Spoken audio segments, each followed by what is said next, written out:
আজকের আমরা করতে চলেছি নৌকা আসন বা উত্থানাসন। প্রথমে আপনারা সোজা হয়ে শুয়ে পড়বেন এবং হাত দুটি পায়ের সাথে রেখে ধীরে ধীরে পাটিকে টান টান রেখে উপরের দিকে তুলে হোল্ড রাখার চেষ্টা করবেন এবং বডিটিকেও ঠিক পায়ের সঙ্গে একসাথে সোজা করে তুলে টান টান রেখে হোল্ড রাখার চেষ্টা করুন।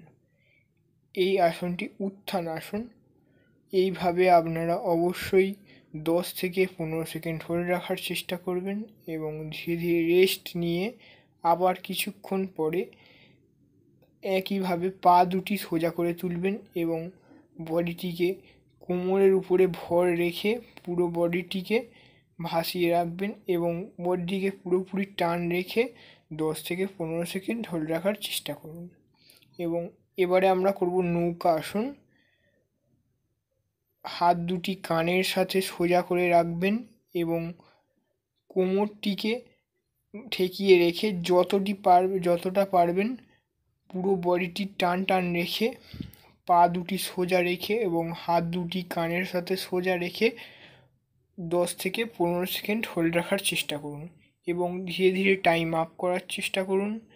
এই আসনগুলি করলে আপনাদের অবশ্যই পেটের মেদ কমাতে খুবই সাহায্য করবে।